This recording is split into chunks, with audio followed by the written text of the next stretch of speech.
Hi everyone, this is Rebecca from ChemKnits, and today I am going to be doing a dyeing project that I never thought I was going to do.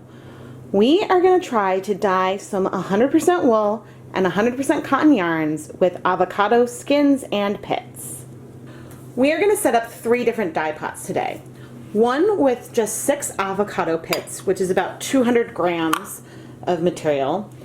One that is about 150 grams of avocado skins, and then a last one that has 3 pits and some avocado skins, about 100 grams of pits and about 70 grams of avocado skins. So in each of these cases, there's about, half as much pits and skins in here as there is in either of these containers. So what I've heard, since I'm not planning on adding any other mordants, I've heard that the tannins in the pits can sort of act as a natural mordant when you are dyeing with avocado. And I know that you're supposed to get different hues with skins and with pits, and so I just really kind of want to throw these in a pot and see what kind of colors we can create.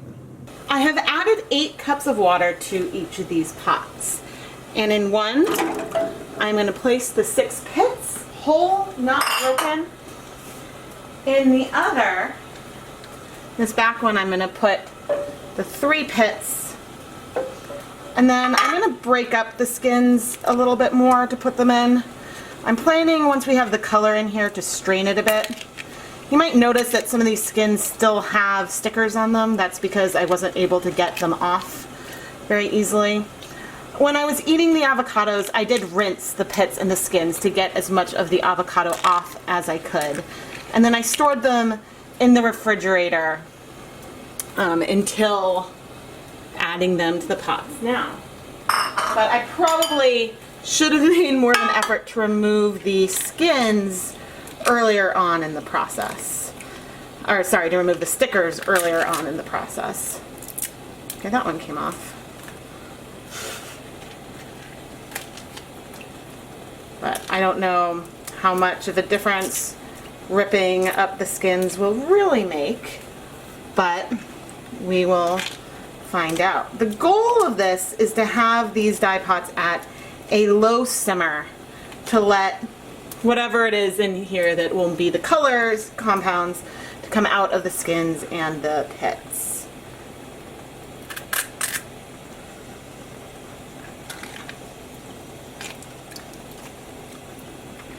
So what, I guess I'm using about 9 avocados total. I think that's hot.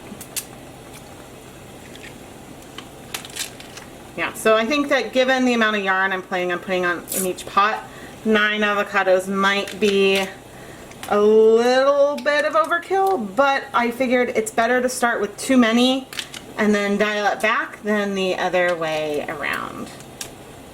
Alright, so one of the blogs that I read said that we want this at a low simmer versus like a big boil, but I think that we're going to want this to heat for at least an hour. So I will come back and check on it and let you know when I see anything notable. I mean, they aren't all going to be exactly perfect side-by-side comparisons because these burners have different sizes, but let's see what we get. About 10 minutes in, and I'm coming in to reduce the heat, but look at that pink color that we're getting out of these pits. So I'm going to reduce it so we're more at a low simmer versus a rolling boil. And we also seem to be starting to simmer over here with our skins, and you can see that this one's looking very tea-like. I think I clearly didn't clean the skins as well as I had thought. You'd see some little bits of avocado on the top, but I am not horribly worried about that. So that one's more of a brown. And then in the back pot, it's harder to tell because this one has a darker interior, but we are starting to see some color in there as well. So let's see how these colors intensify in another 50 minutes. Oh, that back pot also has the smallest burner, so it'll take longer for that one to get up to temp. I wound the yarn into some equal miniskeins. The cotton miniskeins are about 23 grams each, and the wool miniskeins are about 34 grams each. I am going to pre-soak these yarns in some plain tap water while we finish creating our dye. We have now been simmering for an hour, and we have some really nice colors. The avocado pits have given this kind of like peachy orange color, and you can see that some skins actually came off of the pits, and some of them are either starting to crack in half or have cracked in half completely. So that's pretty cool. The skins are much more of a brown than just the pits. And so I can't tell if the mixture is somewhere in between or if it's just more brown right now. But I think I am going to let these simmer for another 30 minutes just to see if we get anything else out of our avocado. Some people might simmer for 2 hours, and I decided, since I plan to leave the yarn in these dye pots a while, why not let these cook another hour.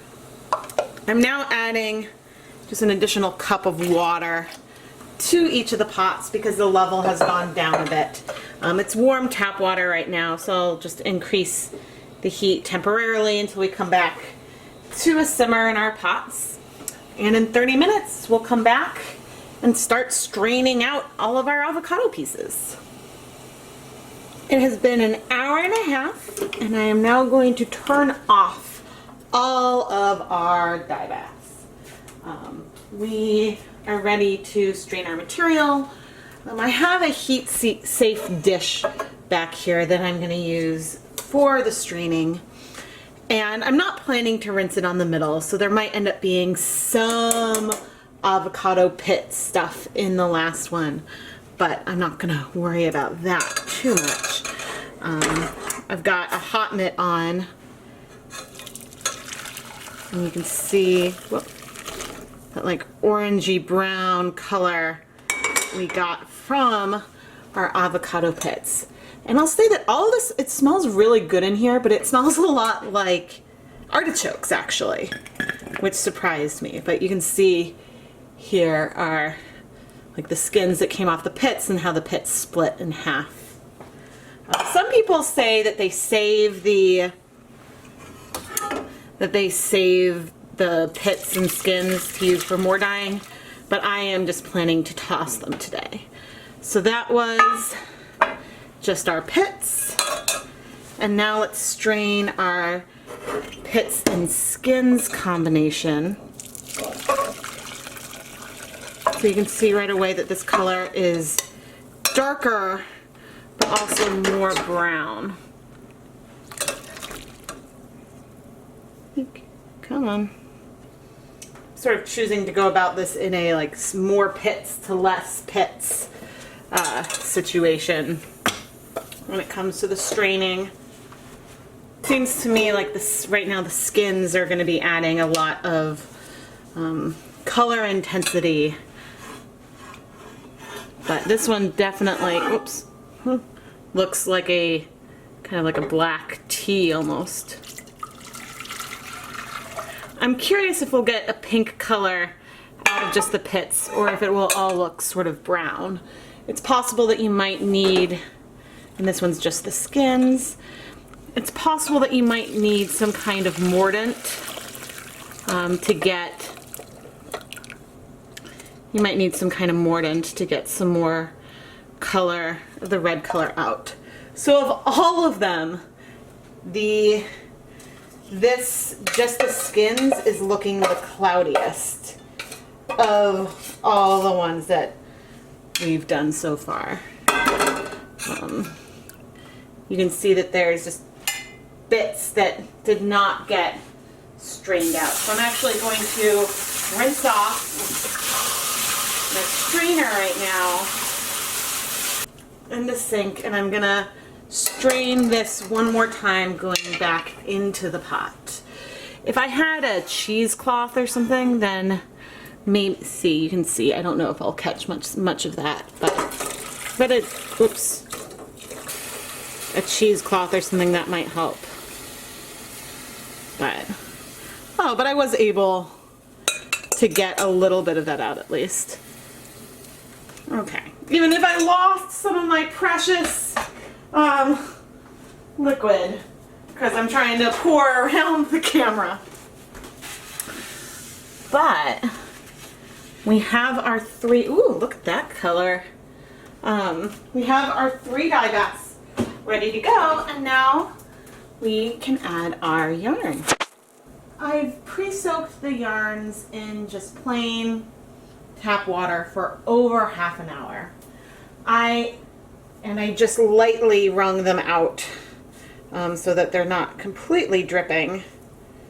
And I'm going to add cotton.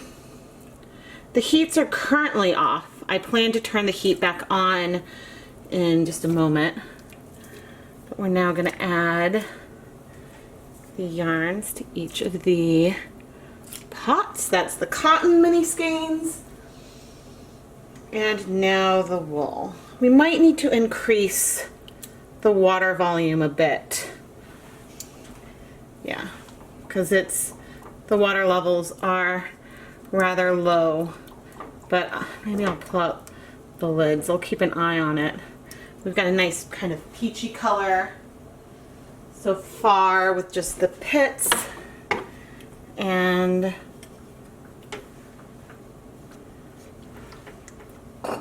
using the back of a wooden spoon. I figure maybe I'll bring this up here so we can see the color difference right now before I put them back on the heat.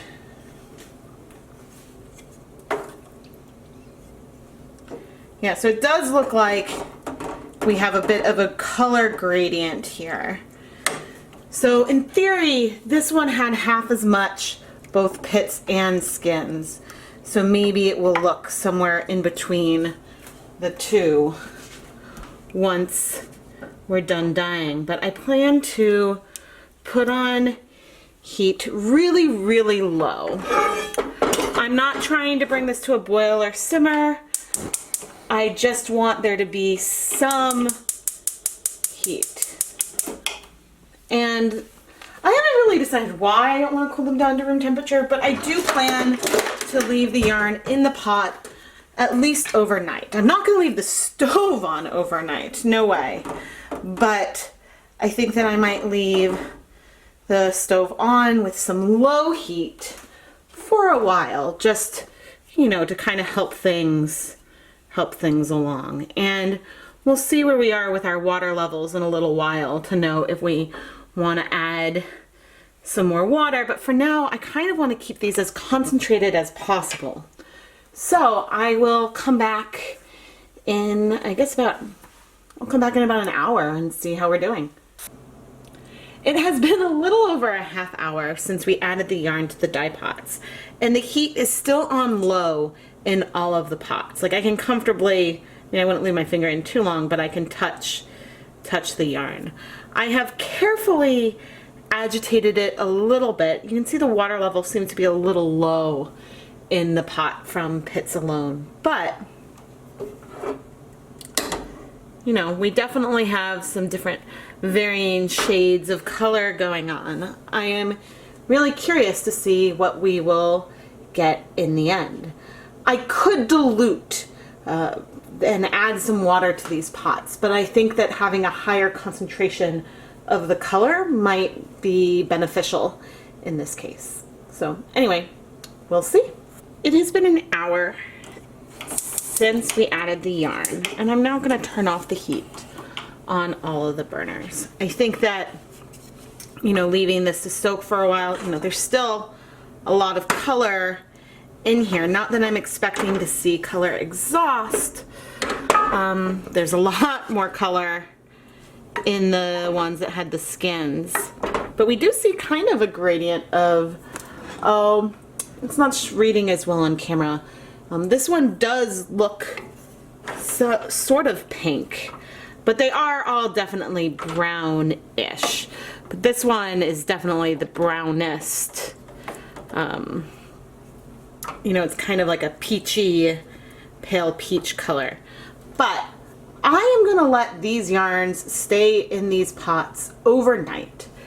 This will allow the yarns to cool completely, but it'll also give it a lot of time to just let these colors from the avocado absorb to the yarn, so that way we can try to get as much color in here as possible. It is the next day, and here are the 3 pots of avocado dyed yarn. We have the yarns that we just dyed with the pits.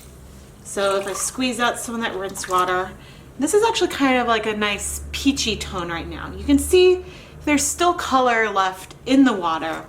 So I'm not sure if leaving overnight is really necessary, but it didn't seem like it would hurt. This is the yarn that we dyed using a mixture of pits and skins.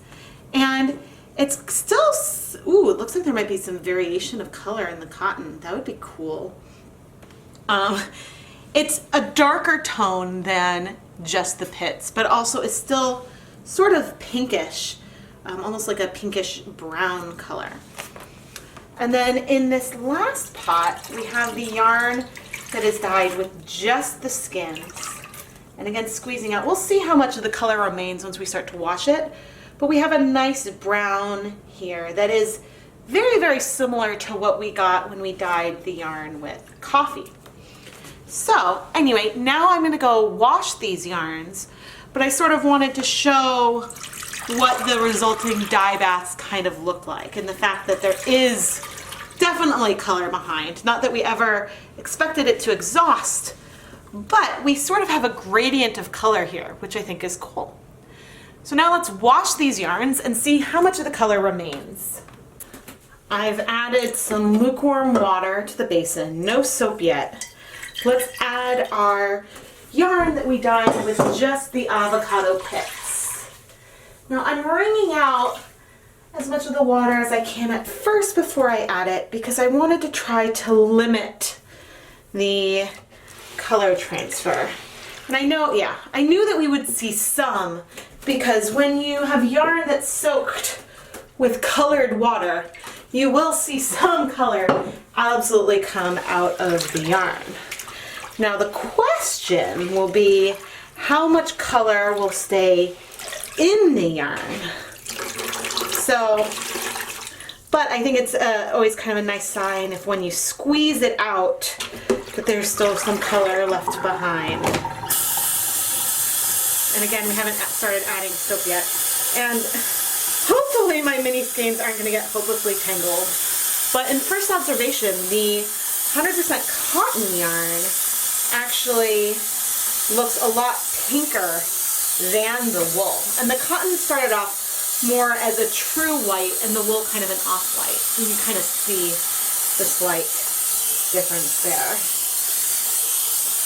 But yeah, already the amount of color coming out has been reduced, so that is encouraging. So at this point, I'm going to start adding some soap. I'm using just some plain clear dish soap, and using this should help dislodge anything that is left in our fibers, like, oh, I don't know, maybe some avocado.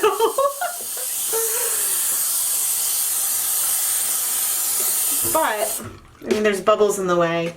You can see that already less and less color is coming out as we wash this. There's still definitely some color here, and so we'll need to do, you know, a number of rinses.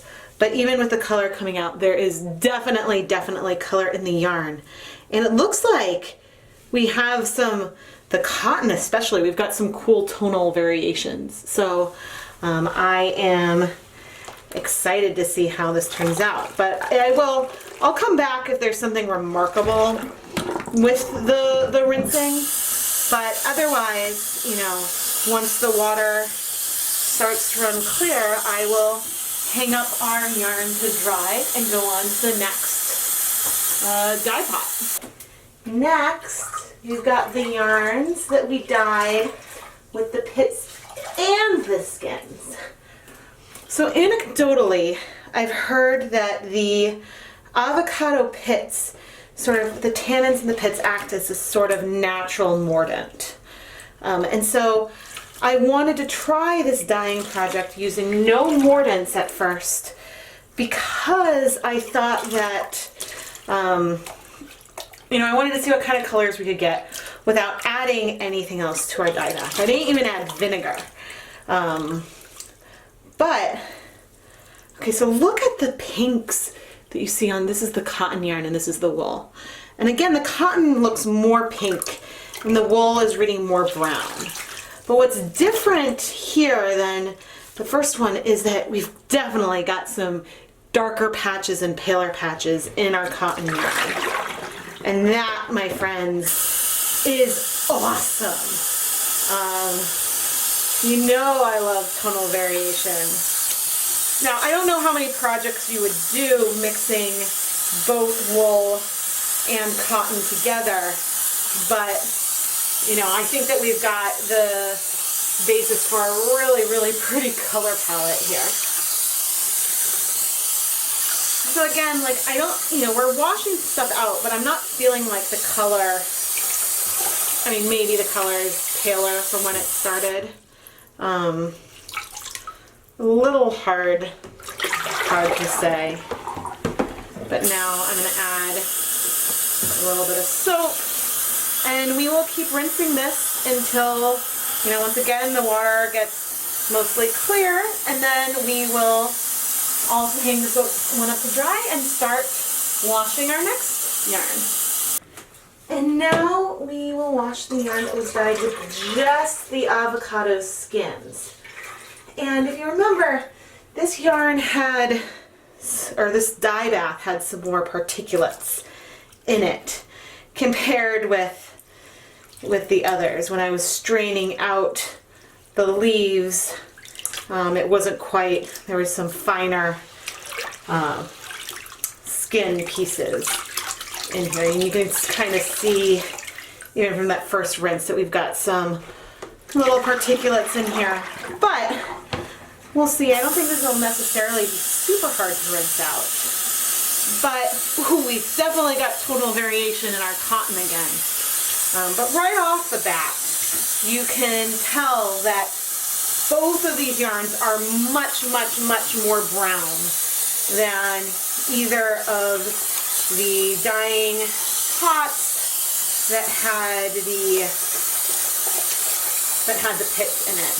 I mean, I would call them a warm brown still. So especially the cotton, it's sort of a pinkish brown. It sort of reminds me when I dyed with the fruity teas a bit, and it started off pink and then sort of turned brown. Now I'm adding some soap. But again, I know that I'm expecting to just take a couple more rinses for this water to run clear. And once I've finished rinsing out the soap of all of them, none of the yarn smells, it smells sort of like soap versus like avocado or artichokes, which is what the dye baths smelled like. So I will come back soon and show you the finished dried yarns. Here is a close-up of the hues we got from dyeing 100% cotton and 100% wool yarns with avocado pits and skins. We have the pits alone, a combination of pits and skins, and then the skins alone over there. This is a gradient of neutral tones. We don't have things that are like super bright and vibrant, but these colors still are warm and really excite me. Now, before you try to complain that these don't look like a lot of color at all, this is where we started with for the cotton, and this is where we started with for the 100% wool. In all of the cases, the yarns took up a lot of color from the avocado bits. I think that we see the most variation in the cotton yarns. We have sort of a pale pink, a rose pink, and then a warm tan, depending on if we did just pits, just skins, or a combination of the two. This set is definitely a gradient of tones, but what I also like about the cotton is that there is a lot of variation of color within the yarn. There's some parts that took up a lot more color than others, which really make this something pretty unique and beautiful. There is still tonal variation in the wool yarns, but it is a lot more subtle. I think that within one skein, the one that has the most subtle variation of color is the yarn that was dyed with the skins alone. I can pick out some slightly darker patches and lighter patches in there.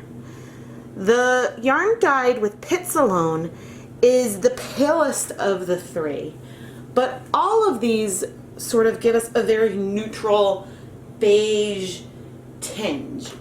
I would say that the middle one, the one that was dyed with both pits and skins, is the warmest of the two. The skins alone is slightly more yellow, and maybe this middle one is slightly more pink. And the pits alone is sort of a paler version of the pits and skins, but only by a hair. I think that if I were to shuffle the cotton yarns and the wool yarns, I would have trouble determining and maybe a little trouble reassigning which wool yarn was in which dye bath originally. The cottons are a little more distinct from one another, so it would be a little easier for me to say which one had just the pits, just the skins, and the one that's sort of halfway between them. There is definitely a gradient here. It's just much more subtle than the gradient that we see in the cotton. Therefore, I am so glad that I had added cotton to the mix. I am really excited about these results, but I think that I might have been underwhelmed if I had only done wool, because, you know, I would have had 3 shades of tan. That's great, but okay, where are these pinks that I heard about? And we really see these pinks come through on the pure white cotton yarn that we over dyed. I think that it would be worth maybe looking at superwash fibers and other fiber mixes to see how the avocado can dye yarn. But I also think that you might want to consider maybe using some mordants, so that way you can amplify the amount of color that binds to the yarn and get even more intense colors. So what did you think of this dyeing experiment? Do you want to try dyeing some yarn with avocado? Please let me know in the comments. I am Rebecca from ChemKnits, and I honestly never thought that I would dye yarn with avocado, but I am just as honestly glad that I did. I had a lot more fun with this than I initially expected when I first heard about dyeing yarns with avocado, and I look forward to trying some other foods in my kitchen to see what kind of colors we can get. Please make sure to subscribe to the ChemKnits Tutorials YouTube channel. Thanks for watching!